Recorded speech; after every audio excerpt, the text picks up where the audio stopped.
کرم ہے، مولا کا کرم ہے. آپ سناؤ، آپ خیریت سے انشاءاللہ؟ الحمدللہ، شکر ہے. آپ کیسا ہے؟ طبیعت صحت کیسا ہے؟ الحمدللہ. تشریف لائیں ابھی؟ آپ تو مناظرہ کرنا چاہتے ہیں؟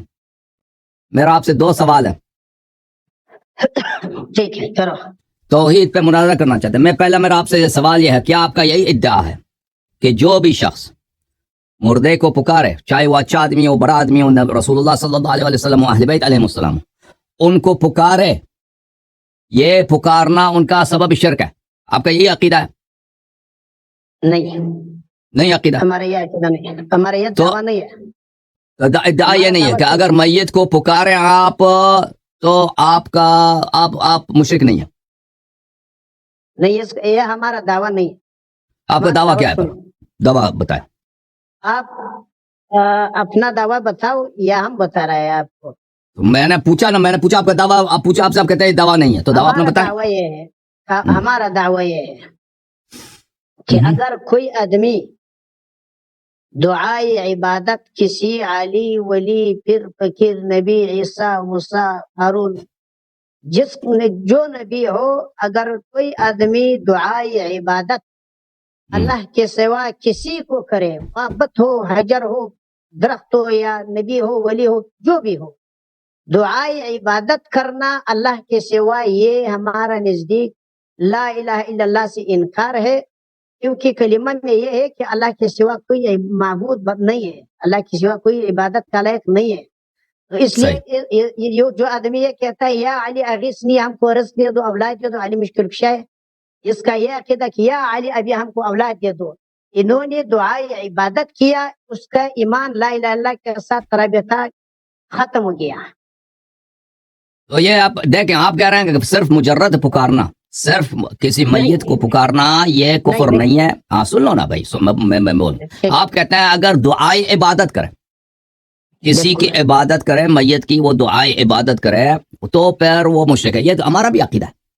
رب منازع کس بات کا؟ جب دونوں ہمارا عقیدہ ہی ہے کیا، ہم بھی یہی کہتے ہیں کہ جو کسی میت کی عبادت کرے یا زندے کی عبادت کرے، فرق نہیں پڑتا.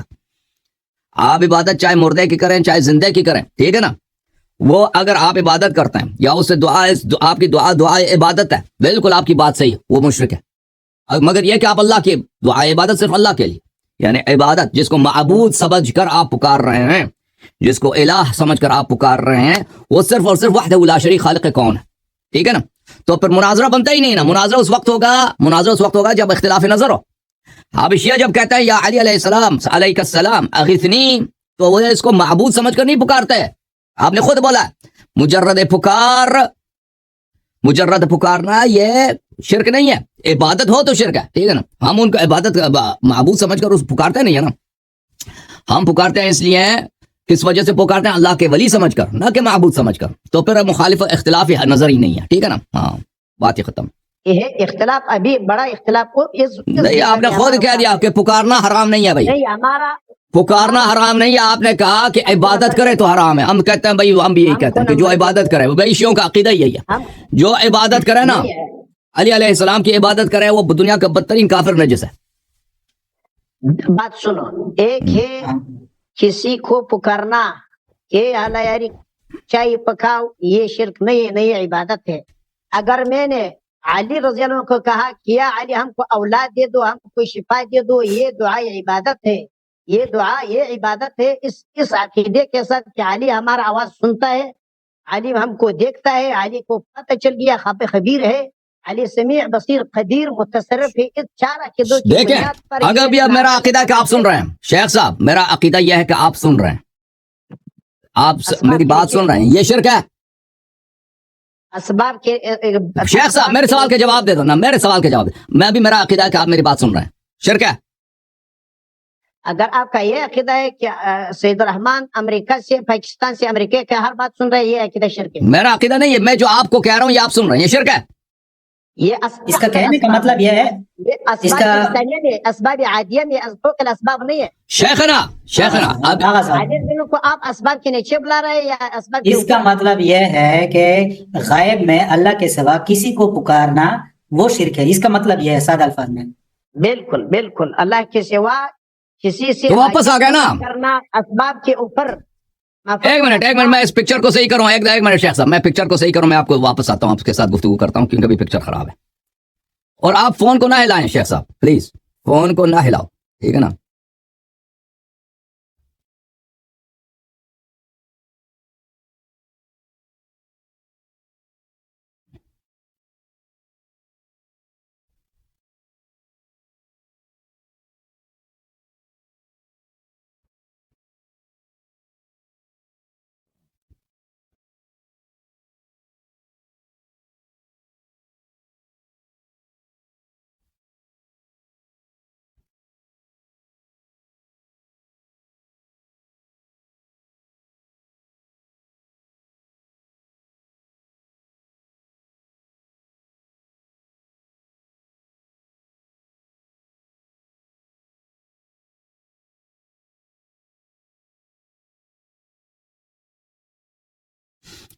شیخ صاحب اب آپ اپنے واپس بات پہ پہنچ گئے نا, آپ کے کسی بات پہ اعتبار نہیں ہے. ابھی آپ کہہ رہتے ہیں کہ کسی میت کو پکارنا یہ شرک نہیں ہے. ابھی میرا جو پہلا سوال تھا آپ سے کہ کیا کسی میت کو پکارنے کو آپ شرک سمجھتے ہیں, کہتے ہیں نہیں میں شرک نہیں سمجھتا.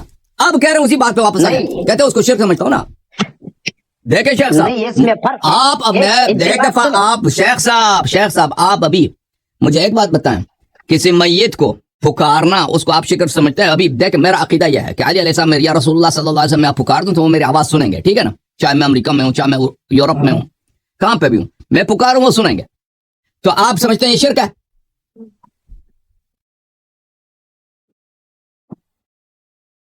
شیخ صاحب بتائیں نا. شیخ صاحب کو آپ پھر اس نے اپنا ہیڈ فون خراب کر دیا ہے. آواز نہیں ہے آپ کا, کوئی آواز نہیں ہے. میرا آواز ہے, آپ کا نہیں ہے بھائی, آپ کا ہیڈ فون خراب ہے.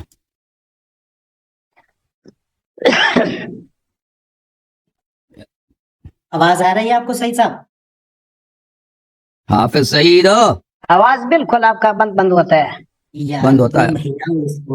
ہلاؤ اس کو موبائل میں, اس کو ہلاؤ موبائل میں.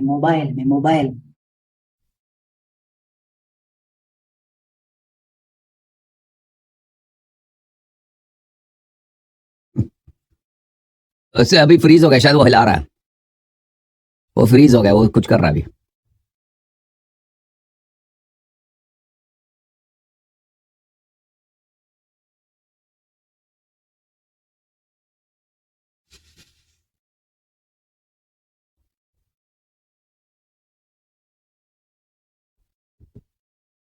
او شیخ صاحب آپ چلے گئے نا. ابھی قلندر بھائی میں نے ان سے شروع میں جو کہا تھا نا کہ اگر کوئی میت کو پکارے آپ کیا اس کو شرک سمجھتے ہیں, کہتا ہے میں اس کو شرک نہیں سمجھتا. اب اسی بات واپس آ گیا, کہتا ہے مشرک ہے کیونکہ آپ نے اس کو سمیع سمجھا. نہیں, یہ ابھی یہ کہنا یہ چاہ رہا تھا نا, اصل میں جو پہلے مدعا تھا شیعہ حضرات جو اس طرح کہتے ہیں وہ کافر ہے, تو اس کے اوپر تو آپ نے بڑا سخت اس کے اوپر ایک سوال لگا دیا کہ پہلے اس کا بتاؤ, آگے جائیں گے نہیں. اس نے وہ سارا کچھ ریپریزنٹ کیا ہے شروع سے. اب اس کا کہنے کا یہ مطلب ہے کہ غائب میں اللہ کے سوا ہم چاہے کسی ولی سے مدد لیں, وہ جو سا بھی مدد ہو. نہیں, وہ اگر آپ اس کو سمیع سمجھتے ہیں نا, پکارتے ہیں تو سمیع سمجھ کر پکارتے ہیں نا, سمیع سمجھ کر پکارتے ہیں. تو اگر کوئی اس کو سمیع سمجھ لے, چاہے اسے مدد نہ مانگے, ٹھیک ہے نا, مدد نہ مانگے, صرف پکارنا ہی شرک بن جاتا ہے کیونکہ آپ نے اس کو سمیع سمجھ لیا. اگر آپ نے سمیع سمجھ لیا کہ وہ سنتا ہے, پکارے نہ بھی تو اس کو شرک بننا چاہیے نا. صرف پکارنے سے مشرک نہیں بنتا. آپ نے جو ہی سمجھ لیا کہ میرا بات سنتا ہے, مشرک ہو گیا یہ, ٹھیک ہے نا. اس طرح ہونا چاہیے. اب یہ آدمی چلا گیا, اب اس سے بات نہیں ہو سکتی کیونکہ یہ ڈسکنیکٹ ہے. یہ بھائی ہم نے اس کا انتظار کیا, یہ نہیں آ رہا. کوئی اور ہے مول یہاں پہ؟ زوم پہ کون ہے بھائی؟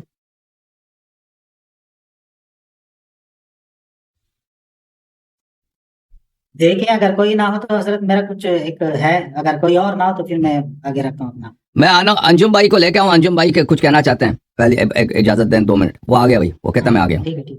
وہ شیخ آ گیا, شیخ آ گئے.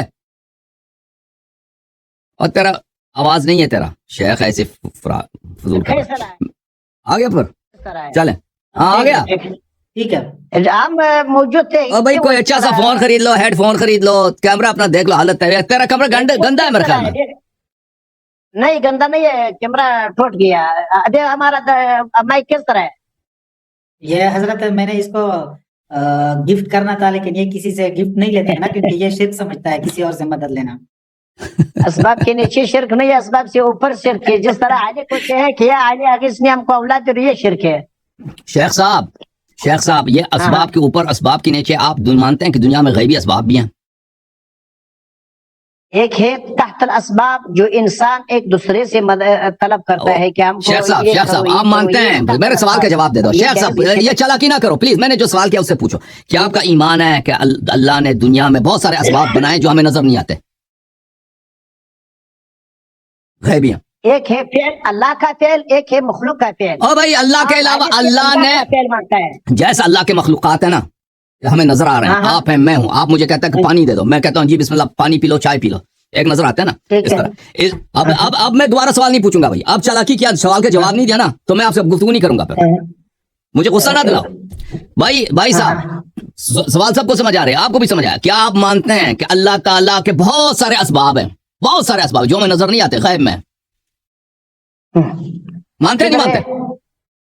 غیب میں نا اللہ کا اسباب ہے، ایک مخلوق کا بس کا بات ہے. ایک وہ سب مخلوق ہیں، سب مخلوق ہیں، جتنے غیبی اسباب ہیں سب مخلوق ہیں. بس ٹھیک ہے بھائی، سوال کا جواب نہیں دے رہا. آپ کے بس آپ ایسا اور بھائی اللہ تعالیٰ نے کے آپ نہیں مانتے اللہ تعالیٰ کے، آپ کہتے ہیں تحت الاسباب، یہ فوق الاسباب، یہ کوئی حدیث کوئی قرآن تو نہیں، آپ نے اصطلاح بنائی نا. اور بھائی اسباب کی بات کرتے ہیں، آپ نہیں مان رہے ہیں کہ دنیا میں بہت اتنے کروڑوں کے حساب سے اسباب ہیں جو ہمیں نظر نہیں آتے. کدھر ہے؟ ادھر ہے، نظر ہی نہیں آتے نا جو اللہ کے غیبی اسباب ہیں. کدھر ہے؟ ٹھیک ہے بھائی، آپ کو پتہ ہی نہیں ہے، آپ جا کے اپنے کتابوں میں پڑھو، کتابوں میں قرآن مجید میں پڑھو کہ اللہ تعالیٰ کے کتنے غیبی اسباب ہیں. ٹھیک ہے نا، اللہ تعالیٰ عذاب نازل کرتا ہے، اللہ تعالیٰ موت نازل کرتا ہے، اللہ تعالیٰ رزق دے دیتا ہے، اللہ تعالیٰ رسول صلی اللہ علیہ وسلم کی نصرت کی ملائکہ سے وہ اسباب کسی کو نظر نہیں آئے. بس چھوڑ. مولوی صاحب دیکھیں، میرا شرط آپ سے گفتگو کا یہ تھا کہ آپ میرے سوالوں کا ایمانداری سے جواب دیں گے، ٹھیک ہے نا. جب میں آپ سے پوچھتا ہوں، دیکھو شیخ صاحب، میں جب آپ سے پوچھتا ہوں 3 دفعہ 4 دفعہ آپ سے پوچھا ہے کہ کیا آپ کا یہ ایمان ہے کہ اللہ تعالیٰ کے غیبی اسباب ہے، آپ کہتے ہیں کدھر ہے؟ تو آپ میں یہ میرے سوال کا جواب نہیں ہے. میرے سوال کا جواب یہ ہے کہ جی ہاں میرا ایمان ہے، جی میرا ایمان نہیں ہے. یہ آپ نے جواب نہیں دیا، بس ختم ہے، جواب نہیں دیا سوال کا. آپ گفتگو کرنا آپ سیکھ لیں بھائی، آپ گفتگو کرنا آپ سیکھ لو بھائی، کہ سوال جب آپ سے کیا جاتا ہے سوال کا جواب دے دیتے ہیں، ٹھیک ہے نا. اب مخلوق کا اسباب آپ ثابت کرو، مخلوق کے ہاتھ میں کس طرح کتنا. آپ مجھے پہلے میں اپنا موقف تم بتا دو نا تاکہ میں بہت ثابت کروں. آپ نے بتایا نہیں ہے، میں نے 10 دفعہ آپ سے پوچھا ہے کہ اللہ تعالیٰ کے غیبی اسباب کو آپ مانتے ہیں نہیں مانتے؟ کہتے ہیں کہ تم پہلے بتاؤ، اگر تم مانتے ہو مجھے ثابت کرنے کی ضرورت نہیں ہے. آپ پہلے کہہ دو میں نہیں مانتا بھائی، غیبی اسباب کو مانتا ہی نہیں ہوں جی، ختم ہے. پھر مجھے ثابت کرنا ہوگا نا. مناظرہ ہے علی کی قدرت پر، علی کی قدرت ماننا کفر و شرک ہے. او بھائی یہ نہیں ہے تمہارا مدعا نہیں ہے علی علیہ الصلوۃ والسلام کی ذات نہیں. تم کہتے ہیں جو بھی اللہ کے علاوہ کسی سے مدد مانگے وہ شرک ہے نا، اللہ کے علاوہ کسی اور سے مدد مانگو. تو پہلے یہ سوال آپ کہتے ہیں یہ تحت الاسباب ہے، تو کس نے اس کو تحت الاسباب بنا دیا؟ تحت الاسباب فوق الاسباب، یہ قرآن کی آیت ہے، قرآن کی آیت ہے، یہ کوئی حدیث ہے، کچھ بھی نہیں ہے. آپ نے خود اپنی اصطلاح بنا دیا. وہ بیوقوف لوگ بھی سمجھتے ہوں گے کہ کوئی حدیث ہے. تو آپ سے پہلا جو میں نے سوال کیا اسی سوال میں آپ پھنس گئے اور آپ نے شکست اپنی آپ کو ہو گئی کہ بھئی آپ مانتے ہیں کہ اللہ تعالیٰ کے غیبی اسباب ہیں. بس ختم ہے. تم پہلے گفتگو کرنا سیکھو شیخ صاحب. ٹھیک ہے.